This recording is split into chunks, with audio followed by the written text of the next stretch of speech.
Hello, this is Words for Wednesday, and I'm Tom Doherty. The Words for Wednesday today are going to focus on the word disciple. Many of us knows about the 12 original disciples and the 72 disciples, and we see the other disciples listed in the New Testament like Tabitha and Timothy. And so as we think about disciples, we have to put it in the context of the New Testament. And a disciple in the New Testament wasn't like today where we go to a discipleship class. Discipleship then was a disciple became a disciple of a specific person, a teacher or a master.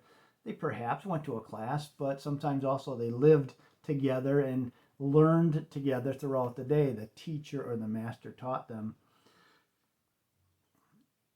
I've asked many of you people in my Words for Wednesdays and other videos to disciple somebody.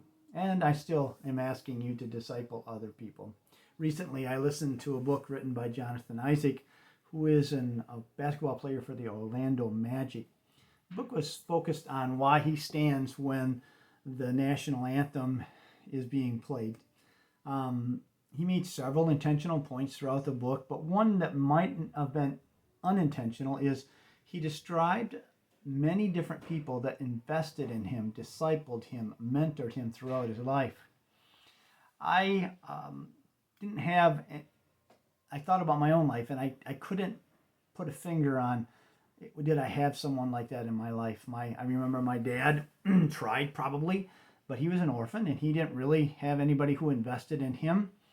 And I didn't have a teacher or anybody like that invested in me beyond the classroom. We did have a neighbor that was retired from the Ford Motor Company that was a welder and worked a lathe. And when we go to him and talk to him about machine problems at the laundromat my folks owned, asking him questions about how to repair it, he would turn the question on to me when I was 12, 13, 14 years old and say, "Tom, what do you think?" And I'd give him my answer, and then he'd tell me why I was an idiot and why my answer was wrong.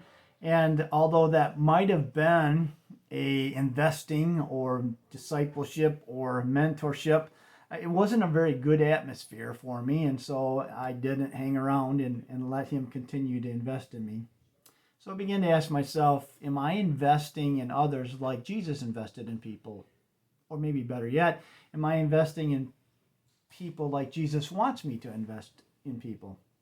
But I've come to believe that the most important thing about discipling is that we do it, not that we worry whether we're doing it right or wrong. Invest in someone in the way you wish somebody had invested in you.